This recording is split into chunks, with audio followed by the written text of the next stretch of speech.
হচ্ছে ডাল এবং জাল লেখা শিখবো।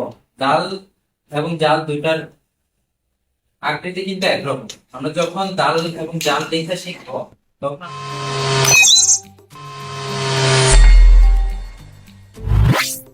ডাল এবং জাল লেখা শিখবো তখন আমাদের প্রথমে এই প্রথম অংশ এবং দ্বিতীয় অংশ এই দুইটার মাপের জন্য নকশা ব্যবহার করতে হবে।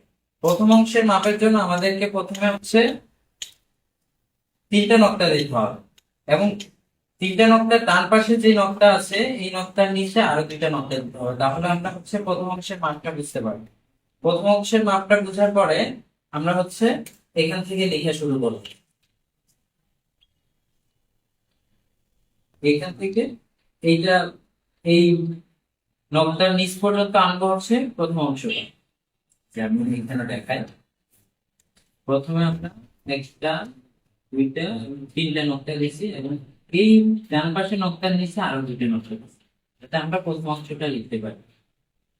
এই নকশা থেকে হচ্ছে আমরা প্রথম অংশ লিখবা। এই যে আমাদের ডাল এবং জালের জন্য যে প্রথম অংশ লেখা, এই প্রথম অংশ লেখা এখানে শেষ হয়ে গেছে। এবার আমরা দ্বিতীয় অংশ লিখব। দ্বিতীয় অংশটা আমরা কিভাবে লিখব? দ্বিতীয় অংশ লেখার জন্য আমাদের এই পাশের কতটুকু জায়গা রাখবো এবং কতটুকু মাপ রাখবো এবং এই পাশে কতটুকু রাখবো সেটা মাপ ঠিক করতে হবে। এই দিকে রাখার জন্য আমরা কিন্তু প্রথমে তিনটা নকশা দিয়ে রাখছি।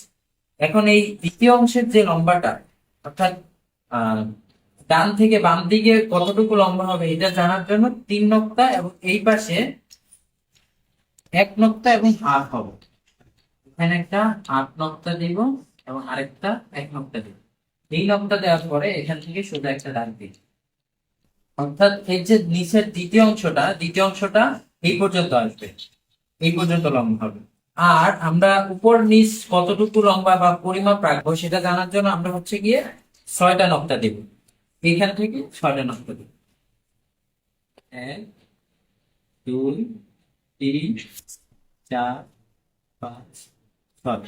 ছয়টা নকশা দেবো, ছয়টা নকশা দিয়ে আমরা এখানে দাগ দেবো যাতে আমরা পরিমাপ করতে পারি। এইবার আমাদের ডালের যে দ্বিতীয় অংশটা হচ্ছে এইখানে এসে মিশবে। কোথায় এসে মিশবে?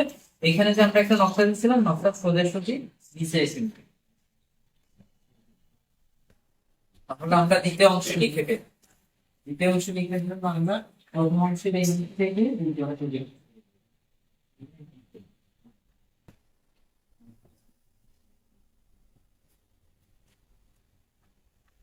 এইখানে আমরা বাম পাশে দিচ্ছি ছয়টা নকশা।